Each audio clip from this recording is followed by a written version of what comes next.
ईश्वर अंश जीव अविनाशी, ईश्वर अंश जीव अविनाशी, चेतन अमर सहज सुखरासी, चेतन अमर सहज सुखरासी।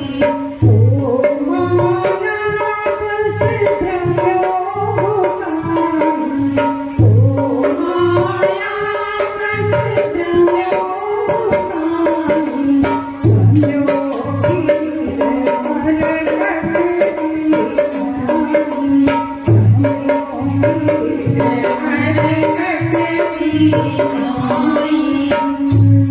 बोलिए देवर्षि नारद की जय।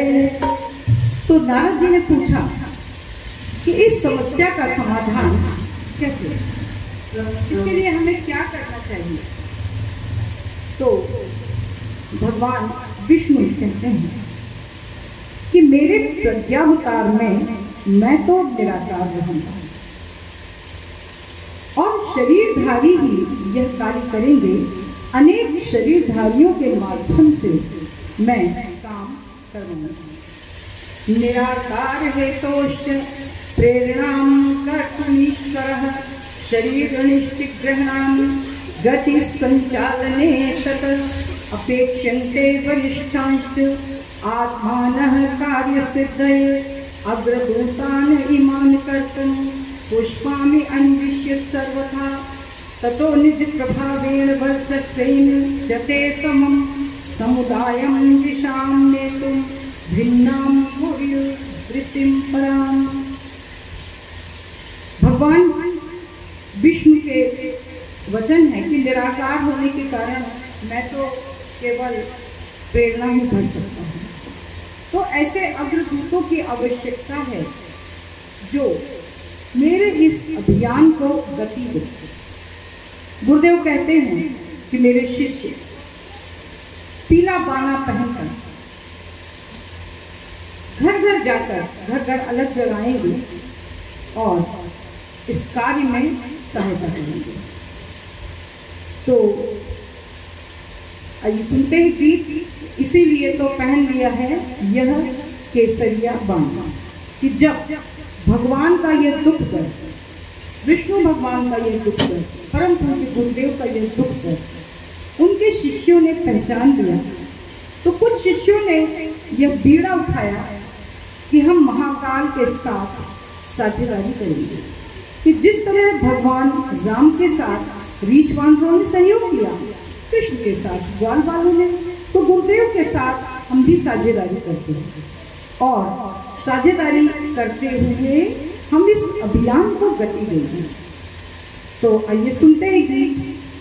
अब तेरा दुख दर्द हृदय का माँ हमने पहचाना, परम वंदनीय माता भगवती देवी शर्मा परम पूज्य गुरुदेव के दुखों के निवारण के लिए यहाँ पर जितने लोग हैं वो पीत वस्त्र पहनकर इस अभियान को गति देने के लिए कदम से कदम मिलाकर आगे चलते हैं। माता हम तेरे सपूत हैं, दुनिया को यह दिखला देंगे, भेदभाव की खाई पाट कर प्रेम भाव फिर विकसा देंगे। सबके हित के स्वार्थ त्याग का व्रत अब हमने ठाना है, इसी शपथ की याद दिलाता यह केसरिया बाना है। अब तेरा दुख दर्द हृदय का, अब तेरा दुख दर्द हृदय का हमने पहचाना, इसीलिए तो पहन लिया है यह केसरिया बाना, यह केसरिया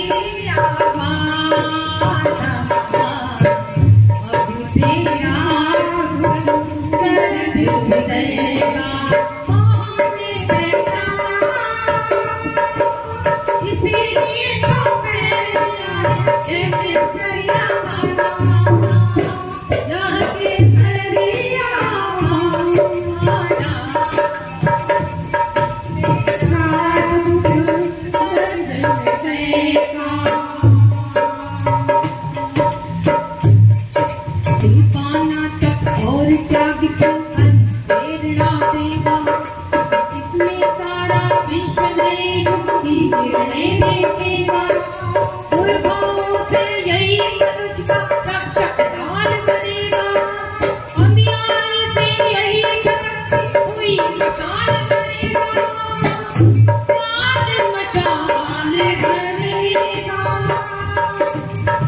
बड़ी नजर से देखना है, बड़ी नजर से देखना है।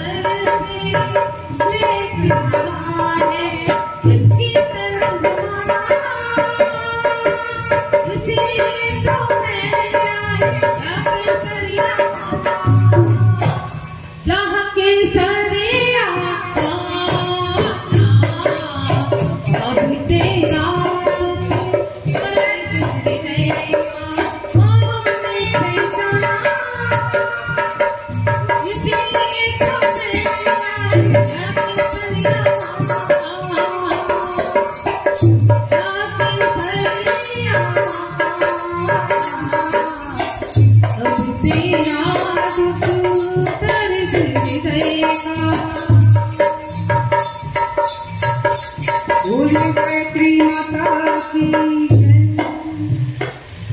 धन्य है गुरुदेव के वे शिष्य जो उनके इस अभियान को गति देने के लिए समय दान, अंशदान या जीवन दान दे रहे हैं। क्योंकि गुरुदेव ने आगे कहा, संयुक्त प्रयासोऽयं कर्तव्यो नारदश्नु प्रेरयामि तु संपर्कं कुरु साधय पोषय। हे नारद, इसके लिए हम लोग संयुक्त प्रयास करेंगे। आप प्रेरणा भरें, आप संपर्क साधना और उनके अंदर भाव जगाने का काम हम करेंगे। देवर्षि ने पूछा कि क्या ऐसी आत्माएं इस धरती पर मिलेंगी? अवश्य मिलेंगी। जागृत आत्माएं इस महान काम के लिए आगे आएंगी, क्योंकि युग धर्म निभाने को जो भी अकुलाता है उस जागृत आत्मा को महाकाल बुलाता है। बोलिए महाकाल शंकर भगवान की जय। तो जिसके मन में पीड़ा होगी कि युग का विनाश न हो जाए और इसकी जो भी सकारात्मक भूमिका है हम उसका निर्वाह करें, तो ऐसी जागृत आत्माएं निश्चित रूप से आगे आएंगी। युग धर्म निभाने को जो भी अकुलाता है, युग धर्म निभाने को जो भी अकुलाता है, कुछ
कर जाने की ठानो।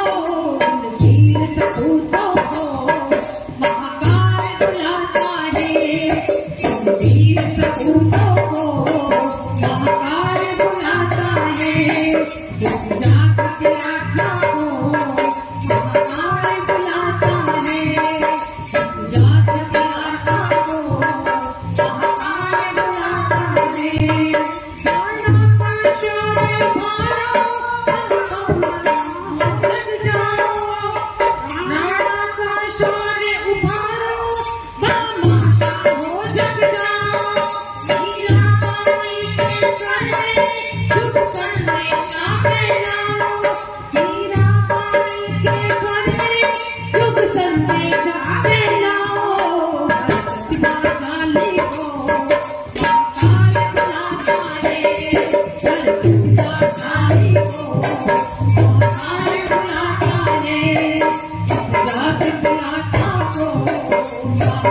जागृत आत्मा को महाकाल बुलाता है। जो भी बुलाता है,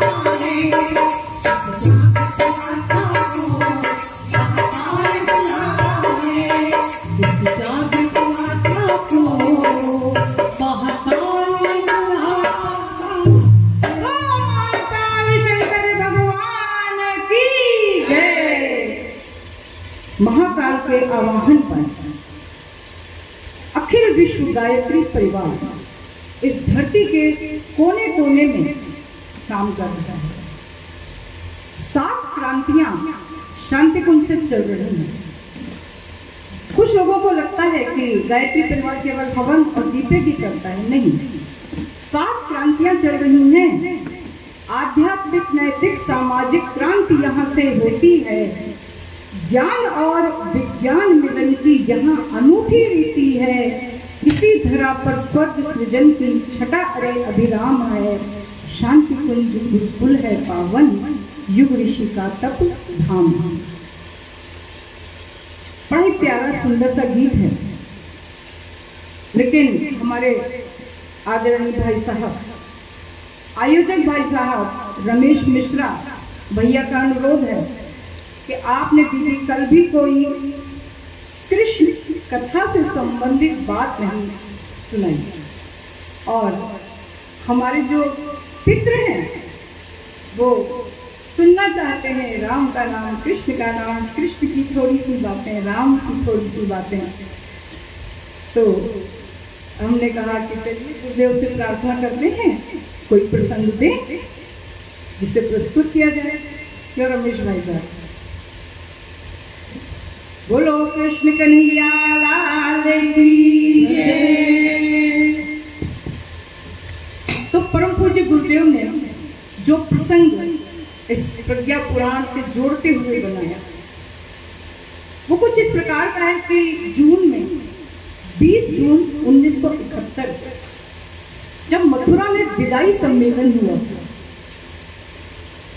सभी परिजन जानते हैं कि उस विदाई सम्मेलन के बाद परम पूज्य गुरुदेव 21 जून को शांति कुंज आ गए थे। 10 दिन उनको वहां रहना था और 10 दिनों के बाद परम पूज्य गुरुदेव को अज्ञातवास पर निकलना था, हिमालय की ओर प्रस्थान करना था। तो जब ये खबर फैली चारों ओर कि वेद मूर्ति तपोनिष्ठ 10 दिनों के लिए शांति कुंज आए हैं, तो बड़ी बड़ी हस्तियां उनसे मिलने के लिए शांति कुंज में आ गई। उन्हीं में से एक विभूति मां आनंदमयी पधारी। मां आनंदमयी को वरिष्ठ परिजन जानते होंगे कि बहुत उच्च कोटि की साधिका है, रामकृष्ण परमहंस और मीरा के स्तर की साधिका। अचानक कभी भी समाधि में पहुंच जाती थी, शरीर निष्प्राण हो जाता। उनके लिए प्रशासन ने एक विशेष व्यवस्था बना रखी थी। उन्हें कहीं जाना होता तो बाकायदा प्रशासन को सूचित करके ही पूरे प्रोटोकॉल के साथ वो निकल सकती थी गाड़ी से। उनके साथ नर्स और सेविकाओं की एक टीम भी चलती थी। लेकिन मां आनंदमयी को जब पता चला कि वेद मूर्ति तपोनिष्ठ पंडित श्री राम शर्मा आचार्य शांति कुंज में पधारे हैं कुछ दिनों के लिए, तो वे अपने को रोक नहीं पाई। उन्होंने सारे प्रोटोकॉल को तोड़ दिया और वे एक रिक्शे पर बैठकर अपनी सेविकाओं को भी उन्होंने बाहर ही छोड़ दिया और रिक्शे पर बैठ करके आ गई और गुरुदेव के अर्चना कक्ष में जाकर अखंड दीप के पास बैठ गई। परम पूज्य गुरुदेव ने उन्हें देखा तो वंदनीय माता जी से मुस्कुरा कर कहा, देखो माँ आनंदमयी आई है। माता जी ने भी देखा, मुस्कुराई और वो दोनों माँ आनंदमयी के पास आए। माँ आनंदमयी खड़ी हो गई और उन्होंने कहा, मैं बिना बताए चली आई हूँ, कोई कष्ट तो नहीं हुआ? तो बड़ी अद्भुत बात की परम पूज्य गुरुदेव ने कहा, आपके आगमन की सूचना मिल गई थी। ये कहते हुए उन्होंने कांस्य की बनी हुई एक दुर्लभ प्रतिमा, भगवान कृष्ण का विग्रह मां आनंदमयी की ओर बढ़ाया। मां ने पूरी श्रद्धा के साथ कृष्ण भगवान के उस विग्रह को लेते हुए कहा, आपको सूचना के देने के लिए इन्हें वृंदावन से आना पड़ा। बोलिए बांके बिहारी लाल की जय, बोलिए वृंदावन धाम की जय। अब हम प्रज्ञा पुराण की क्रांति से कृष्ण भगवान की सुंदर प्रेम और भक्ति की सरिता में डूबने अवगाहन करने जा रहे हैं। तो आइए रस को परिवर्तित करने के लिए गाते हैं, श्री कृष्ण गोविंद हरे मुरारी, हे नाथ नारायण वासुदेवा, ताकि हम सबके भाव भगवान कृष्ण से जुड़ सके। श्री कृष्ण गोविंद हरे मुरारी, हे नाथ नारायण वासुदेवा। श्री कृष्ण गोविंद हरे मुरारी, हे नाथ नारायण वासुदेवा। श्री कृष्ण गोविंद हरे मुरारी, हे नाथ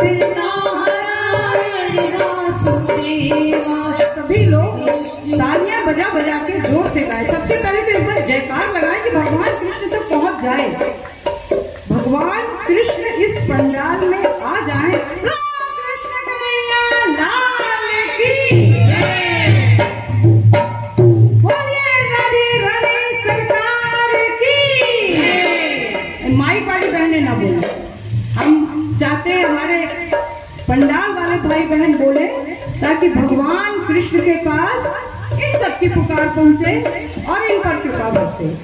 बोलिए बांके बिहारी लाल की। और तो खुलकर गाइए, ताली बजाइए, खुलकर गाइए। श्री कृष्ण गोविंद हरे मुरारी, हे नाथ नारायण वासुदेवा। कृष्ण गोविंद हरे मुरारी, हे नाथ नारायण वासुदेवा। हे नाथ नारायण वासुदेवा, हे नाथ नारायण वासुदेवा। हे नाथ नारायण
गोविंद हरे मुरारी हे नाथ नारायण वासुदेवा।